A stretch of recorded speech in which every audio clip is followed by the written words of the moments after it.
Assalamualaikum, Bu Waalaikumsalam, Ida. Ibu. Mari silakan duduk, Ibu. Terima kasih. Ibu, perkenalkan saya Bidan Vera yang jaga pada siang hari ini. Ada yang bisa saya bantu? Iya Ibu, saya kemarin habis lahiran, tapi saya belum tahu cara perawatan bayi baru lahir seperti apa. Oh iya, sebelumnya dengan Ibu siapa? Gimana? Ibu M, Ibu M. Usianya berapa, Ibu? 25 tahun, 25 tahun. Ini anak keberapa? anak pertama, Anak pertama. Jenis kelaminnya apa, Bu? perempuan Ibu. Perempuan ya, baik. Berat lahirnya, Bu? 3.300, 300. Panjangnya? 48, Kemarin lahirnya normal atau sesar, Bu? normal Normal. Bu. Di mana? Di bidan. Oh iya. Ya, sebelumnya Ibu, ini nanti saya akan menjelaskan tentang perawatan bayi baru lahir sehari-hari. Kurang lebih 5-10 menit ya, Ibu ya. Apakah Ibu bersedia? Bersedia Bu. Iya, Ibu sudah siap ya, Bu ya? Iya, Diberikan penjelasan. siap, Bu. Ya, saya izin cuci tangan dulu ya, Bu ya. Ya.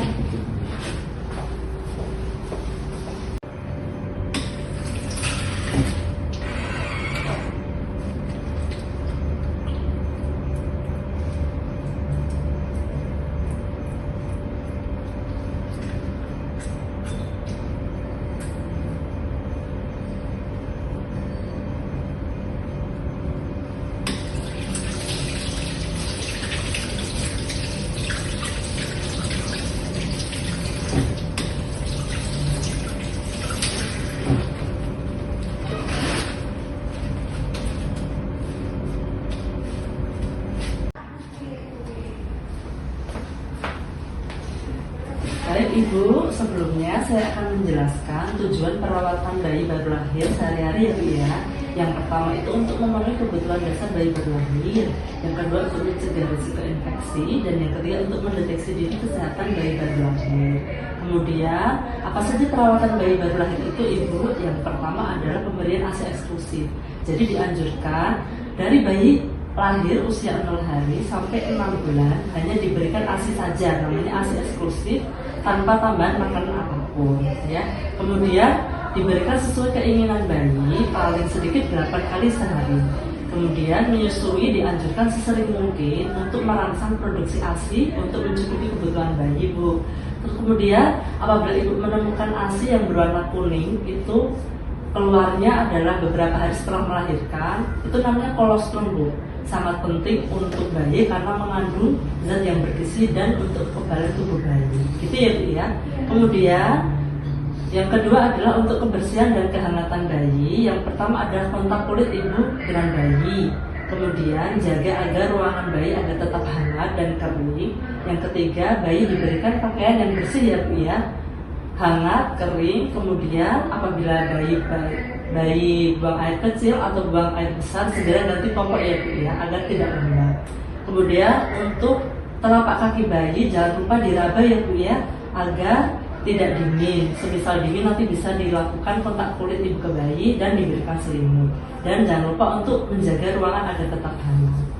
Kemudian untuk posisi tidur sendiri untuk bayi, Bu, yang pertama memang dianjurkan untuk ibu tidur bersama bayi dalam satu ruangan atau dalam satu tempat tidur, Bu. Tujuannya untuk memudahkan ibu menyusui bayinya.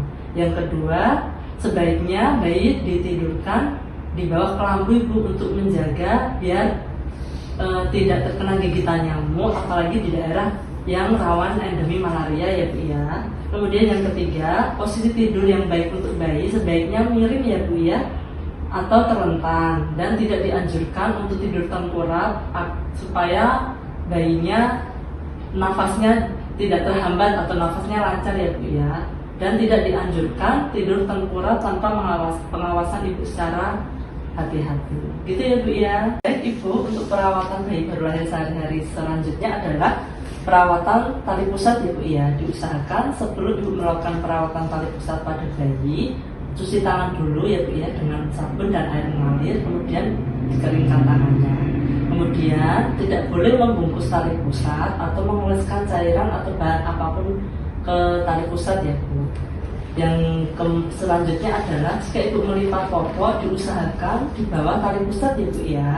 Kemudian luka tali pusat harus dijaga agar tetap kering dan bersih sampai tali pusat itu puput atau lepas sendiri ya Bu.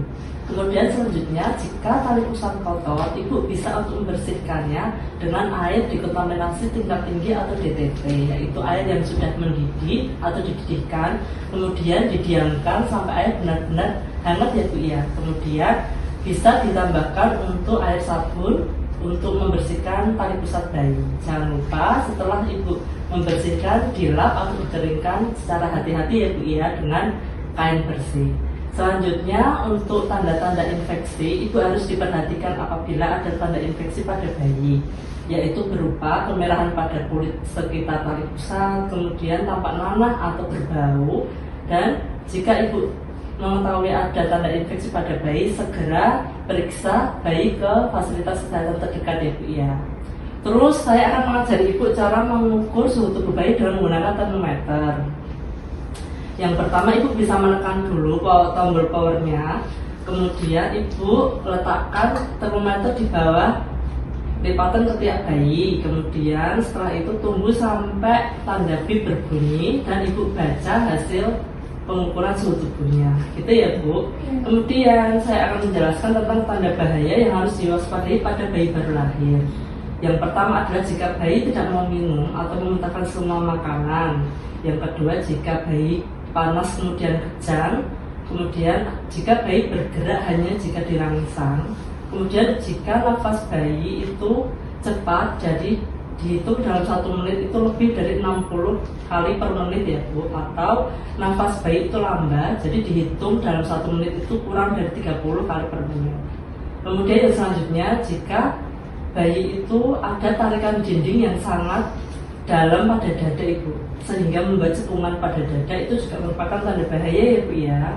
Yang selanjutnya bila bayi hanya merintih kemudian teraba demam jika diukur dengan suhu termometer di atas 38 Bu suhunya.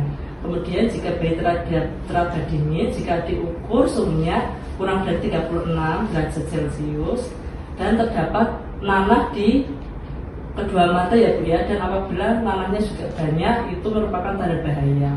Yang selanjutnya jika pada tali pusat bayi terdapat kemerahan yang meluas ke dinding perut, kemudian bayi diare dan tampak kekuningan pada telapak tangan dan telapak kaki ya Bu ya. Apabila Ibu menemukan tanda bahaya tersebut, segera periksa bayi ke fasilitas terdekat ya Bu ya agar segera ditangani. Kemudian Ibu setelah saya jelaskan, apakah ada yang mau ditanyakan tentang perawatan bayi baru lahir sehari-hari? Tidak Ibu. Apakah sudah jelas Ibu terhadap edukasi yang saya berikan? Sudah Ibu. Oh iya, alhamdulillah. Ibu, terima kasih kunjungannya untuk perawatan bayi sehari-hari ya Bu ya, dan terima kasih sudah dan terima kasih sudah mau mendengarkan ya Bu ya dengan baik ya Bu ya. Semoga yang saya jelaskan bisa bermanfaat bagi Ibu dan bayinya ya Bu ya. Saya mohon izin untuk mendokumentasikan pertemuan kali ini ya Bu ya. Baik Ibu. Terima kasih Bu. Terima kasih.